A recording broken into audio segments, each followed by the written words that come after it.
Good morning students, welcome again to our new class. We are studying plant growth and development. In plant growth and development, today's our topic is PGR, plant growth regulators.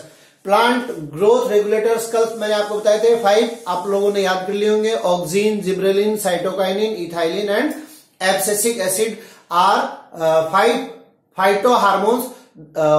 Plants में ये hormones present होते हैं, इसलिए इनको अपन hormones को plants में present होने के कारण इनको अपन क्या कहेंगे, फाइटो हार्मोन्स.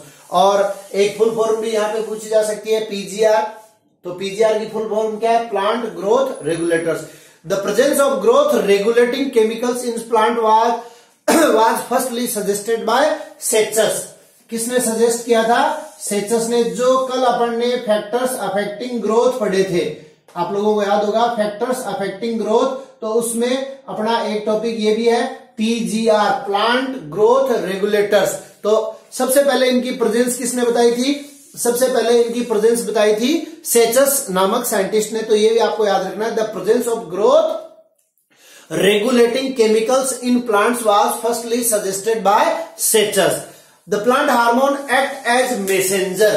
प्लांट हार्मोन कैसे एक्ट करते हैं, एक मैसेंजर के रूप में एक्ट करते हैं. और आपको मैंने कल भी बताया था कि हार्मोन्स जो है वो क्या है, ऑर्गेनिक सब्सटेंसेज है. The plant hormones act as messenger substance for growth regulation, जो ग्रोथ रेगुलेशन के लिए जरूरी है. These hormones are organic substances which required in small quantity. जैसे अपने लिए जो न्यूट्रिएंट वैल्यू होती है, विटामिन नेसेसरी होते हैं, लेकिन इन ए लेस क्वांटिटी.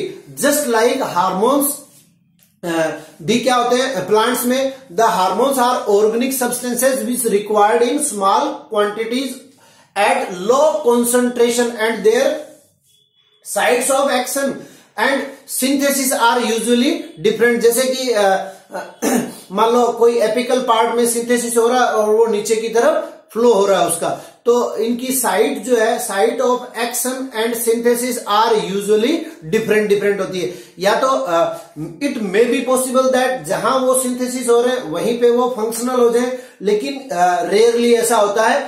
तो इसलिए अपन कह सकते हैं कि इनकी sites of action and synthesis are very different होती है. तो दोनों कहां सिंथेसिस होते हैं और कहां फंक्शनल होते हैं, ये डिफरेंट है.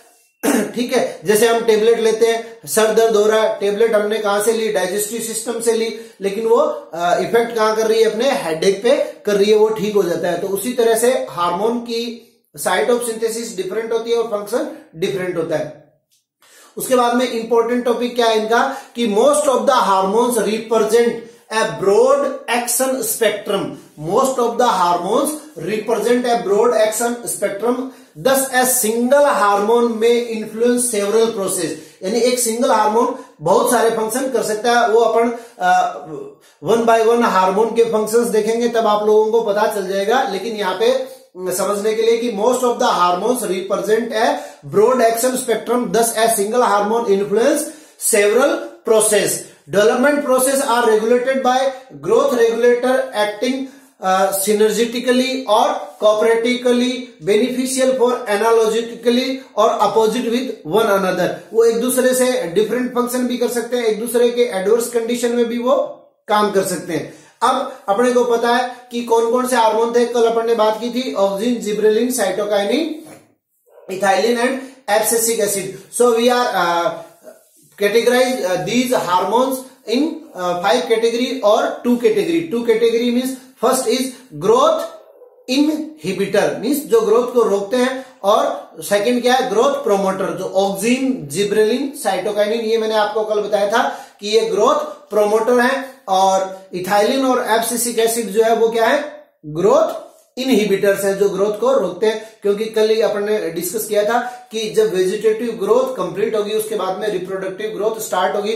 तो वेजिटेटिव ग्रोथ को इनहिबिट करने के लिए एब्सिसिक एसिड और इथाइलिन है अपने पास इन प्लांट्स में, और वो क्या करेंगे, ग्रोथ इनहिबिट करेंगे. कौन सी, vegetative. Then reproductive growth will start. So we discuss first of all starting from auxin. और ऑक्सीन जो है ये फर्स्ट हार्मोन है, ये भी आपको ध्यान में रखना है. The first phyto hormone found in plants is oxygen, and oxygen is the most important group of plant hormone. First of all, identify in plants as a growth hormone, and chemically it is IAA. What is the full form of IAA? Indole acetic acid. अगर हम इसकी chemical structure देखें तो chemically क्या होता है, oxygen जो है वो इंडोल एसिटिक एसिड होता है.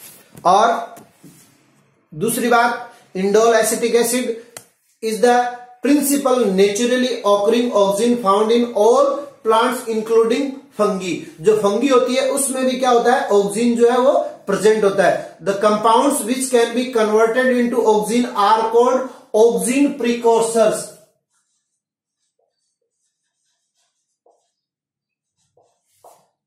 जो भी कंपाउंड ऑक्सीजन में कन्वर्ट हो सकते हैं उनको अपन क्या कहते हैं, ऑक्सीजन प्रीकर्सर्स. तो ऑक्सीजन की कई चीजें हैं. सबसे पहली क्या है अपने, the compounds which retarded or the compound which can be converted into oxygen are called oxygen precursors. Oxygen precursors. और जो कंपाउंड ऑक्सीजन के अगेंस्ट फंक्शन करते हैं उनको अपन क्या कहते हैं, anti oxygen. The compound which retarded or stop the activity of oxygen are called anti oxygen. Anti oxygen क्या है, एंटी ऑक्सीजन जो क्या करते हैं, ऑक्सीजन के फंक्शन को स्टॉप करने का काम करते हैं. ठीक है. और the type of auxin which can be easily extracted are known as free auxin. जिनको हम इजीली एक्सट्रैक्ट कर सकते हैं उनको अपन क्या कहते हैं, फ्री ऑक्सीजन. और जिन ऑक्सीजन को हम इजीली एक्सट्रैक्ट नहीं कर सकते, सेपरेट नहीं कर सकते, that are called bound oxygen.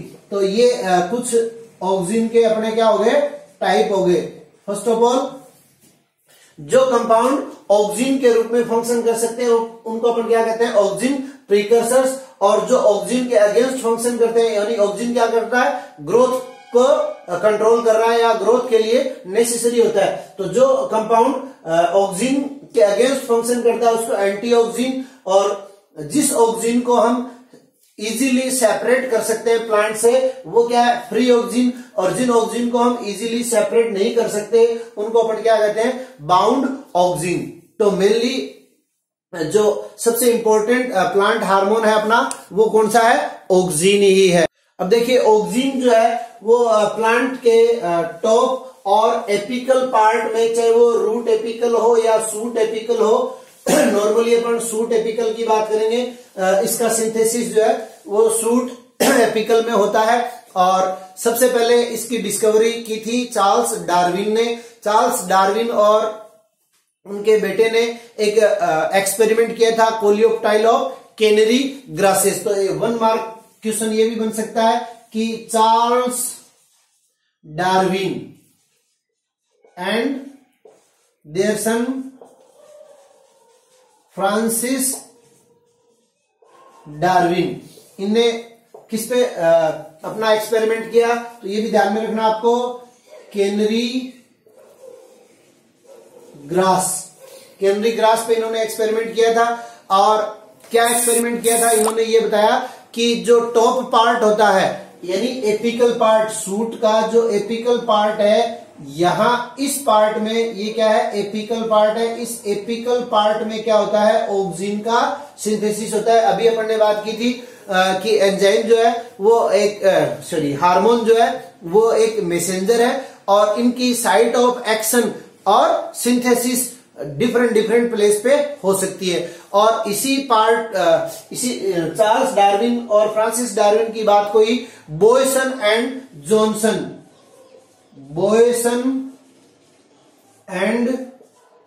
Johnson ने प्रूव किया कि ये जो इन्होंने क्या किया, इन्होंने ये किया कि इसका जो टिप पार्ट था, इस टिप पार्ट को सेपरेट कर दिया, हटा दिया. और हटाने के बाद में क्या देखा कि ये वाला जो पार्ट है इसमें ग्रोथ नहीं होती है. टिप पार्ट को रिमूव कर दिया. रिमूव करने के बाद में इन्होंने देखा कि इसकी ग्रोथ नहीं होती है. इसका मतलब इसका सिंथेसिस जो है वो एपिकल पार्ट में होता है. और देखिए इसके ऊपर क्या क्वेश्चन आ सकता है इन साइंटिस्ट के नाम पे, तो सीधा क्वेश्चन आता है give the bioassay test of the auxin. तो बायोएसे टेस्ट में सबसे पहले आ गया अपना Charles Darwin and Francis Darwin. इन्होंने कैनरी ग्रास पे अपने एक्सपेरिमेंट करके ये बताए थे कि ऑक्सीजन का सिंथेसिस जो है वो टिप पार्ट में होता है। और उसके बाद में आ गया अपना Boysen and Johnson also tell us that this oxygen is synthesised in the tip part of plant. और उसके बाद में जो सबसे इंपॉर्टेंट जिन्होंने ऑक्सीजन की डिस्कवरी की थी वो थे F.W. वेंट। तो यहां एक साइंटिस्ट और भी आते हैं, पाल, इन्होंने भी यही डिस्कवरी की थी कि ये टिप पार्ट में इनका सिंथेसिस होता है। F.W. वेंट ने एविना कोलियोप्टाइल पर अपने एक्सपेरिमेंट किए थे। किस पे किए थे? एविना कोलियोप्टाइल। यानी जब किसी सीड को अपन ग्रो करवाते हैं तो अपर की तरफ प्लूम्यूल का फॉर्मेशन होता है, लोअर साइड में रेडिकल का फॉर्मेशन होता है। तो ये कोलियोप्टाइल है जो ग्रो करता है और इसके टिप पार्ट में इसका सिंथेसिस होता है। तो इसके लिए इन्होंने क्या एक्सपेरिमेंट किया कि he conduct number of growth and occur without oxygen. तो अभी सारे एक्सपेरिमेंट में आपको एक साथ बता देता हूं। सबसे पहले इन्होंने टिप पार्ट को सेपरेट किया और कट कर लिया। और कट करने के बाद में इन्होंने क्या किया, ये जो टिप पार्ट है इस टिप पार्ट को इन्होंने एक न्यूट्रिएंट सब्सटेंट होता है जिसको अपन कहते हैं अगार, इस अगार के ऊपर इन्होंने रख दिया। और इन्होंने देखा कि इसका जो ट्रांसपोर्टेशन है वो लोअर सरफेस की तरफ होता है। यानी टिप पार्ट में सिंथेसिस होने के बाद में ये लोअर सरफेस में ट्रांसपोर्टेशन होता है। और अब जब इस अगार के पीस को जब इन्होंने इस कटे हुए पार्ट के ऊपर रखा तब भी इन्होंने क्या देखा कि ये पार्ट जो है वो ग्रोथ करना स्टार्ट कर देता है। यानी इसका ट्रांसपोर्टेशन जो है अपर पार्ट से लोअर पार्ट की तरफ होता है। फिर उन्होंने क्या किया, कौन सी साइड से होता है ये और बताया कि अभी मान लीजिए इधर से लाइट आ रही है तो ये फेज क्या होगी, डार्क फेज होगी। तो इन्होंने इस कोलियोप्टाइल के पार्ट में एक प्लेट लगा दी माइका की प्लेट लगाने के बाद में इन्होंने क्या देखा कि जैसे मान लीजिए ये पार्ट है, ठीक है, ये है अपना लाइट पार्ट और ये पार्ट क्या हो गया, डार्क पार्ट।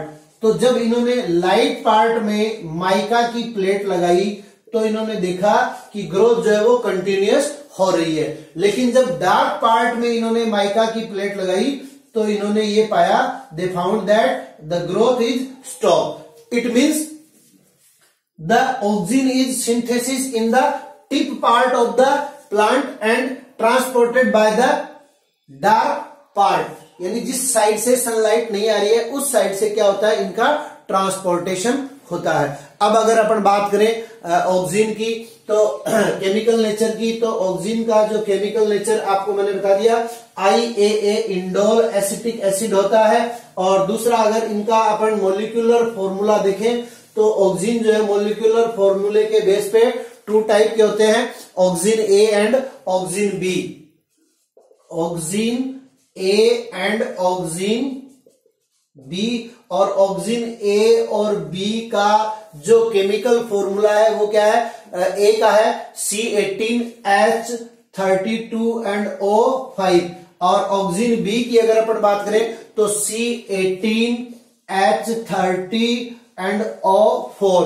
ये क्या है, इसका केमिकल फॉर्मूला है, मोलिकुलर फॉर्मूला है। और अगर हम इसके स्ट्रक्चरल फॉर्मूले की बात करें तो ये क्या हो जाएगा, 2 non cyclic compounds are present in auxin. और ये इस टाइप से आपको याद रखना है, कई बार पूछा गया है। ये इसका स्ट्रक्चरल फॉर्मूला है, केमिकल स्ट्रक्चर है इसकी। उसके बाद में जो सबसे पहले जो इंडोल एसिटिक एसिड है, उस इंडोल एसिटिक एसिड को सेपरेट किया था ह्यूमन यूरिन से, ठीक है। और यहाँ पर बहुत सारे अपने पास ऑक्सीन है जो आर्टिफिशियली सिंथेसाइज किए गए हैं। तो इनके जो फुल फॉर्म है वो आपको पूछे जा सकते हैं। मैं बोर्ड पे लिख रहा हूं, आप लोग सब इनको राइट डाउन कर लेंगे। First of all IAA indole 3 acetic acid, IBA indole butyric acid, IPA indole propionic acid, NAA naphthalene acetic acid, 2,4-D dichlorophenoxy acetic acid, 2,4,5-T trichlorophenoxy acetic acid. These are the some chemically or artificially synthesised oxygen. ये कृत्रिम रूप से संश्लेषित किए गए oxygen है। कौन कौन से? IAA, IBA, IPA, NAA, 2,4-D, 2,4,5-T। तो इनकी फुल फॉर्म आपको पूछी जा सकती है, तो ये आप लोग याद करेंगे, लर्न करेंगे। उसके बाद में अपन बात करते हैं ऑक्सीजन के फिजियोलॉजिकल इफेक्ट, कार्य की प्रभाव। So these are the physiological effect of oxygen and these are the uses of oxygen. First of all अपन ने क्या कहा, ऑक्सीजन क्या है? ये ऑक्सीजन के कार्य की प्रभाव है। सबसे पहले सेल डिवीजन, यानी जो मेरिस्टेमेटिक जोन होता है जिससे number of cells are increases because the meristematic zone continuously dividing zone. जो सेल्स है वो कंटिन्यूअसली डिवाइड होती रहती है, तो वो डिवाइडेशन किसके थ्रू होता है? ऑक्सीजन के इफेक्ट से, ठीक है। और उसके बाद में जो इलोंगेशन जोन है, यानी जो सेल्स है वो लेंथ में क्या करती है? इंक्रीजमेंट करती है, लंबाई में बढ़ोतरी करती है, वो भी किसके थ्रू? ऑक्सीजन के थ्रू।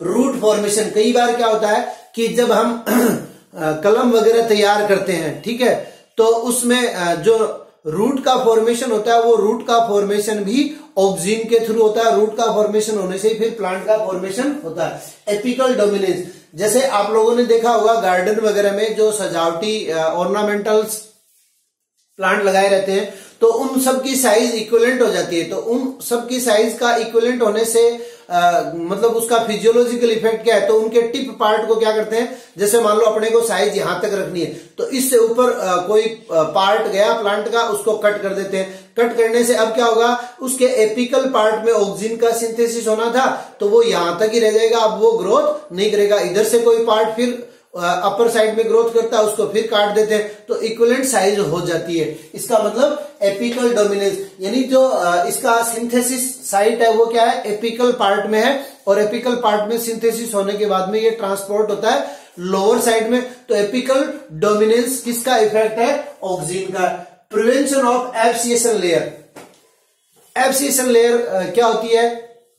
देखिए, जब कोई भी प्लांट पार्ट है वो अटैच रहता है प्लांट पार्ट से, और उसके बाद में वो उससे टूटकर अलग हो जाता है, तो वहां पहले क्या बनती है? एक एब्सिएशन लेयर बनती है, ताकि हल्के से स्ट्रेस से थोड़ी बहुत हवा चले तो पत्तियां टूटकर अलग हो जाती है। तो उससे पहले क्या बनता है? इस लीफ और स्टेम के बीच में एक लेयर का फॉर्मेशन होता है। जैसे मान लीजिए ये स्टेम है और स्टेम के ऊपर ये लीफ लगी हुई है, तो यहां एक लेयर का फॉर्मेशन होगा। उस लेयर को अपन क्या कहते हैं? एब्सिएशन लेयर। और ये इफेक्ट किसका है? एब्सिसिक एसिड का है। एब्सिसिक एसिड क्या करता है? एब्सिएशन लेयर का फॉर्मेशन करता है। तो एब्सिएशन लेयर का फॉर्मेशन होने के बाद में हल्के से स्ट्रेस से ये डिटेच हो जाती है। तो ये ऑक्सीजन क्या करता है? इस एब्सिएशन लेयर के फॉर्मेशन को होने नहीं देता है, ठीक है। अब हम यूज क्या क्या कर सकते हैं इन ऑक्सीजन के? तो सबसे पहले इरिडिक्शन ऑफ वीड्स, जो अनवांटेड प्लांट्स एग्रीकल्चर में उग जाते हैं, उनको हटाने के लिए ऑक्सीजन का स्प्रे करते हैं। और इसमें भी मेनली कौन से?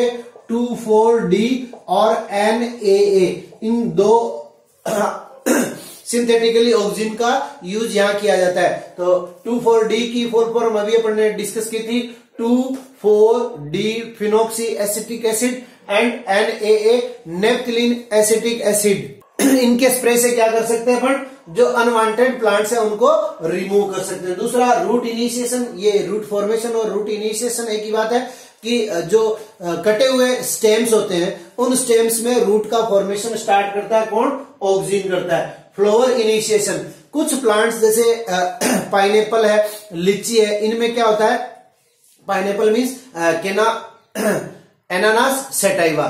और इनमें ऑक्सीन कौन सा, वही अपना 2,4-D और NaA। यहां अपन एक और ले सकते हैं 2,4,5-T यानी 2,4-डाइक्लोरोफिनॉक्सी 2,4,5-ट्राइक्लोरोफिनॉक्सी एसिटिक एसिड। तो फ्लोरीन के लिए भी क्या करते हैं 2,4-D और NaA का स्प्रे जब लीची और पाइनएप्पल में करते हैं तो इनमें फ्लोरिंग जो है वो स्टार्ट हो जाती है। नेक्स्ट क्या अपना production of parthenocarpic fruit. Parthenocarpic fruit कौन से होते हैं आप लोगों को पता है, the fruit which are formed without fertilisation. Without fertilisation के जो फ्रूट का फॉर्मेशन होता है उनको अपन पार्थेनोकार्पिक फ्रूट कहते हैं। तो विदाउट फर्टिलाइजेशन अगर फ्रूट का फॉर्मेशन करवाना है तो ऑक्सीन का स्प्रे, स्पेशली NaA का स्प्रे करके हम पार्थेनोकार्पिक फ्रूट का फॉर्मेशन कर सकते हैं। एंजाइमेटिक एक्टिविटी, अगर एंजाइमेटिक एक्टिविटी स्टार्ट करनी हो, नहीं हो रही है तो ऑक्सीन का स्प्रे करके एंजाइमिक एक्टिविटी स्टार्ट की जा सकती है। To prevent premature fruit drop. कई बार क्या होता है, कई प्लांट्स में अपन देखते हैं कि फ्रूट जो है वो मेच्योर नहीं होते, यानी पकते नहीं है, उससे पहले ही वो टूटकर अलग हो जाते हैं। तो ऑक्सीन का स्प्रे करने से क्या होगा कि प्री मेच्योर जो फ्रूट है, वो प्री मेच्योर फ्रूट जो है वो डिटेच्ड नहीं होंगे प्लांट से। तो to prevent premature fruit, ये ऑक्सीन के यूजेस हैं। आज हमने ऑक्सीन के बायोएसे टेस्ट पढ़े, प्लांट ग्रोथ हार्मोन्स के बारे में पढ़ा। आज के लिए इतना। नेक्स्ट वीडियो में अपन जिब्रेलिन, साइटोकाइनिन, इथाइलिन इनका डिस्कशन करेंगे। Till then thank you.